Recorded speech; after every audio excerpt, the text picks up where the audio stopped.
नमस्कार दोस्तों, इस वीडियो के माध्यम से मैं आप सभी का अपने चैनल ज्योतिष साधना में एक बार फिर से स्वागत करता हूं। और इस वीडियो में हम इस किताब का ओवरव्यू देखेंगे, significant mundane events through transit Navamsa. तो ग्रहों की जो नवांश में पोजीशन होती है उसके बेस पर हम मुंडियन इवेंट्स को कैसे प्रिडिक्ट करें, उसके ऊपर ये पुस्तक है। इसके ऑथर डॉक्टर एस गोला जी हैं और उनके द्वारा लिखी गई ये किताब है। ऑथर का डिस्क्रिप्शन भी किताब के बैक साइड पर दिया हुआ है। तो आगे बढ़ने से पहले मैं आपको थोड़ा बताता हूँ मुंडियन इवेंट्स क्या होते हैं। दोस्तों, ज्योतिष के मूल रूप से 5 ब्रांचेस हैं। पहला सिद्धांत यानी मैथमेटिकल, जिसे आप एस्ट्रोनॉमी भी कह सकते हो। दूसरी ब्रांच होती है नेटल होरोस्कोपी। तीसरी ब्रांच होती है प्रश्न शास्त्र। चौथी ब्रांच होती है शकुन एनालिसिस यानी शकुन विचार।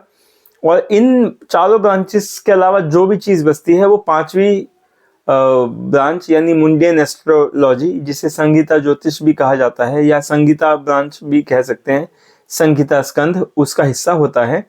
तो मुंडियन एस्ट्रोलॉजी बहुत सारे टॉपिक्स को कवर करती है, चाहे वो कमोडिटीज की प्राइस की प्रिडिक्शन हो या कोई बहुत बड़ा एक्सीडेंट हो या बहुत बड़ी घटना जिसका बड़े जनमानस पर प्रभाव पड़े या जो बहुत लंबे समय तक याद की जाए। नरसंहार हो गया, या आप कह लो कि नेताओं का शपथ ग्रहण हो गया, या किसी सरकार का गिरना या बनना, या कोई क्रांति हो गई, मौसम के बारे में भविष्यवाणी इत्यादि। ये सब चीजें मुंडियन एस्ट्रोलॉजी का पार्ट होती है। और ये जो पुस्तक है ये हमें ये सिखाती है कि हम बड़ी बड़ी मुंडियन इवेंट को जो ट्रांजिट नवमांश है उसकी सहायता से कैसे टाइम करें। दोस्तों, इवेंट को टाइम करना बहुत बड़ी बात होती है। आप ये तो गैस कर लोगे कि कोई भी इवेंट हो सकता है, लेकिन उसको टाइम करना बहुत बड़ी बात होती है। दोस्तों, आगे बढ़ने से पहले मेरी आप सबसे सिंसियर रिक्वेस्ट है कि मेरे चैनल को सब्सक्राइब कीजिए। और यदि आपका कोई डाउट है या कोई फीडबैक है या कोई भी चीज़ आप बताना चाहते हैं या लिखने का मन है आपका, तो आप कमेंट सेक्शन में लिख सकते हैं। मेरा कमेंट सेक्शन आपके लिए खुला है और मैं यानी हर संभव प्रयास करता हूं कि जो कमेंट आप लिखते हैं यदि उनका उत्तर दिया जाना चाहिए तो मैं उसका उत्तर दूं। इसके बाद इस पुस्तक को इस वीडियो में दिखाने के लिए मुझे किसी भी प्रकार का पैसा, प्रलोभन या कोई और अन्य बेनिफिट नहीं मिला है। यह पुस्तक मैं अपने कलेक्शन में से आप सबके सामने लेके आया हूं और इस वीडियो में जो विचार हैं वो पूर्णतः मेरे अपने हैं इस पुस्तक को पढ़ने के बाद। इसके बाद जो है, इस पुस्तक को खरीदने के लिए आप कहीं से भी अरेंज कर सकते हैं यदि आप चाहे। ये पुस्तक आपकी समझ में आती है तो मेरी कोई ऐसी प्रेफर्ड डेस्टिनेशन नहीं है जहाँ से आपको पुस्तक खरीदनी है या मिल जाएगी। वैसे भी ये पुस्तक जो है आउट ऑफ प्रिंट हो चुकी है शायद, क्योंकि ऑथर अब है नहीं। और ये पुस्तक मेरे पास काफ़ी पुराना एडिशन है और पहला ही एडिशन है ये इस पुस्तक का। तो जो है, पुस्तक मिलने में तो आपको समस्या आएगी, परंतु पुस्तक है बहुत शानदार ये। तो जो मुंडियन एस्ट्रोलॉजी पढ़ते हैं या जो जिनका इंटरेस्ट है उनके लिए बहुत अच्छी पुस्तक है, क्योंकि इवेंट को टाइम करना अपने आप में बहुत बड़ी बात होती है। और कई इवेंट तो ऐसे होते हैं जैसे एयरप्लेन क्रैश हो गया या एक्सीडेंट इत्यादि हो गए, उनको प्रिडिक्ट करने के लिए बहुत ही ज़्यादा एक एक्यूरेसी चाहिए, जो कि एक्सपीरियंस के साथ तो आती है, लेकिन थोड़ा बहुत एक्स्ट्रा ज्ञान भी उसके लिए अर्जित करना पड़ता है। तो दोस्तों, अब समय व्यर्थ ना करते हुए हम पुस्तक की तरफ चलते हैं।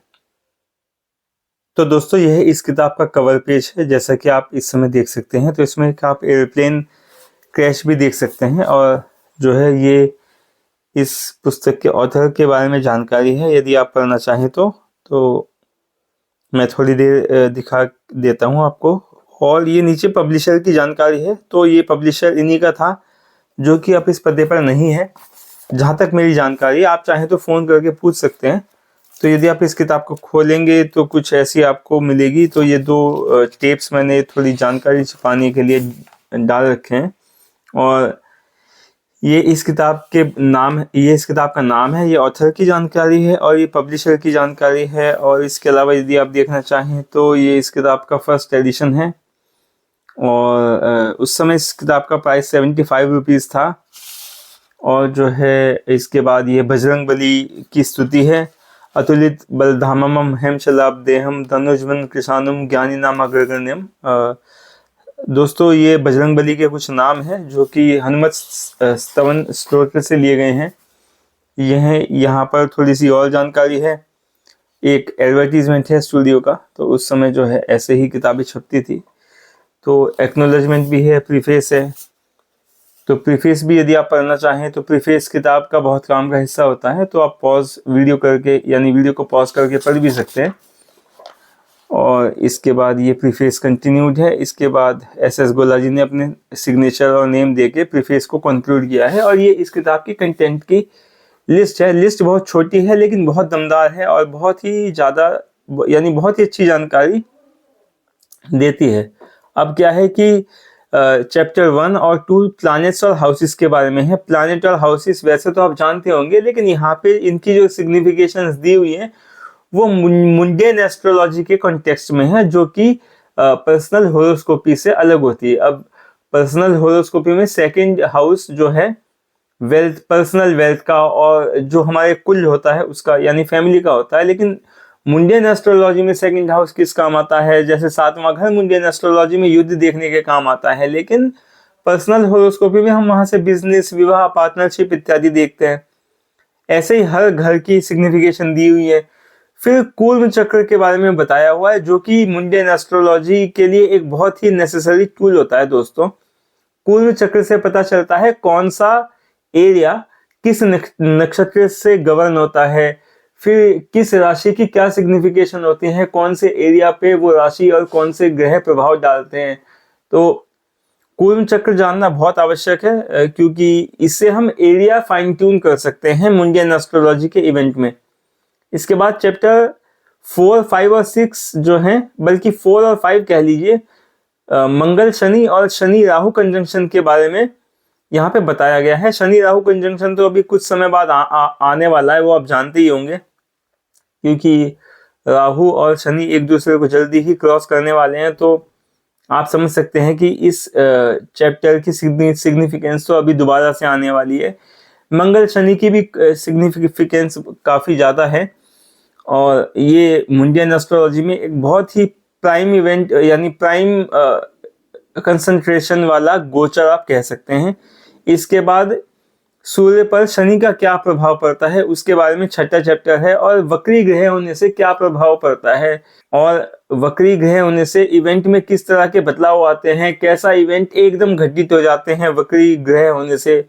तो ये सब चीजें ऑथर ने यहाँ पे बता रखी है। फिर ओथ सेरेमनी चार्ट कई नेताओं के लेकर यहाँ पे बताया गया है कि जो है उनको कैसे स्टडी किया जाना चाहिए। देखो ये 4था और 5वां चैप्टर जो है ना, मार्स सैटर्न कंजंक्शन, ये केवल कंजंक्शन के बारे में नहीं बता रखा, केवल युति के बारे में जानकारी नहीं है। यहाँ पे कई बहुत सारे इवेंट हैं जिनको ऑथर ने एग्जाम्पल के तौर पर लिया है और बहुत विस्तार से इन चीजों को समझाया है। देखो ये चैप्टर आपको लगता होगा एक चैप्टर 4 पेज का है, एक चैप्टर 8 पेज का, लेकिन इसका दोस्तों हर शब्द बहुत कीमती है, बहुत ज्ञानवर्धक है। इसके बाद 9वां चैप्टर है timing of event through transit Navamsa, यानी जिस पर ये पुस्तक बेस्ड है। तो टाइमिंग करना ऑथर ने यहाँ पे सिखाया है। ठीक है, आप देखो सैटर्न राहु का कंजंक्शन तो बहुत दिन रहता है, तो हर दिन कोई ना कोई इवेंट थोड़ी ना होता रहता है, वो इवेंट्स तो कभी कभी होते हैं ना। तो ऐसी स्थिति में मेजर इवेंट को पिन पॉइंट कैसे किया जाए ट्रांजिट नवांश के साथ, यानी कोई ग्रह नवांश में जब मूव करता है, कैसे मूव करता है, कितने डिग्री पर क्या स्थितियां बने कि वो घटना मेटीरियलाइज होती है, तब इसके बारे में ऑथर ने इस चैप्टर में बता रखा है। और 10वां चैप्टर है will Congress return to power again. तो दोस्तों आप जानते हैं 1998 में कांग्रेस पावर से हट गई थी। अटल बिहारी वाजपेयी जी हम यानी भारत के पीएम थे। तो ऑथर ने ये क्वेश्चन किया है और इसका उत्तर देने की कोशिश की है, और ऑथर ने इसमें लिखा है स्पष्ट रूप से कि एनी टाइम सूनर कांग्रेस सत्ता में नहीं आएगी। और वाकई में 2004 तक कांग्रेस सत्ता में नहीं आई थी। 2004 में यूपीए सरकार बन गई थी, लेकिन 1998 के बाद 6 साल तक तो कांग्रेस पावर में नहीं आई थी, जो कि ऑथर की बात पूर्णतः सही थी। तो आशा है आपको ये जो बुक का कंटेंट है काफी समझ में आया होगा। तो यहाँ पे आप देख सकते हो बहुत सारे चार्ट हैं इस बुक में, है ना। तो और काफी सारी चीजें डिटेल में समझा रखी हैं। तो मेरे हिसाब से काफी शानदार बुक है ये। तो दोस्तों यह इस पुस्तक का ओवरव्यू का एक वीडियो था। आशा है आपको यह पसंद आया होगा। यदि आपको यह पसंद आया तो इस वीडियो को लाइक अवश्य करें।